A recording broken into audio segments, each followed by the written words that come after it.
En Europe, aucune compétition de Rubik's Cube n'existait en Wallonie. C'est chose faite avec l'Open de Sorin qui se déroule tout ce week-end au Hall Omnisport de la Troc. Très populaire dans les années 80, le Rubik's Cube connaît un regain d'intérêt.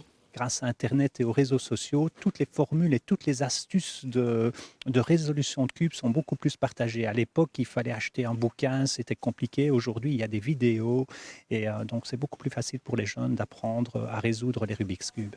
90 participants de jour pour 11 types d'épreuves. Casse-tête géométrique et mathématique au départ de 26 éléments. Le Rubik's Cube se décline aujourd'hui sous plusieurs formes, mais c'est la vitesse qui prime. On parle d'ailleurs de speed cubing.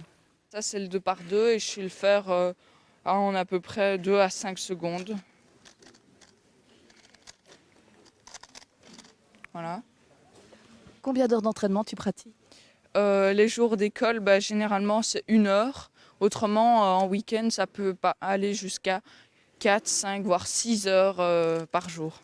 L'épreuve à une main reste l'une des plus spectaculaires. À 21 ans, Jonathan Mauroy détient plusieurs records de Belgique. Le speed cubing, c'est une question d'algorithme, de formules mathématiques à retenir, mais aussi de dextérité. C'est surtout de la mémoire musculaire, donc c'est mes doigts qui le font et je ne suis pas forcément capable de le faire sans, en regardant et en écrivant la formule. Mais c'est vraiment connecter le cerveau et les doigts et essayer de voir et d'exécuter le plus rapidement possible.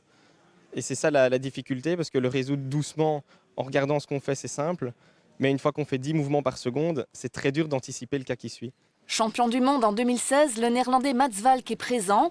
Dans ces phases éliminatoires, il côtoie des compétiteurs beaucoup moins aguerris. Le speed cubing attire aussi pour son côté convivial. Moi, je suis dans la moyenne basse niveau compétition parce que je ne m'entraîne pas. C'est surtout une compétition que je fais avec ma maman pour qu'elle s'entraîne, comme ça elle a quelque chose à faire durant sa retraite.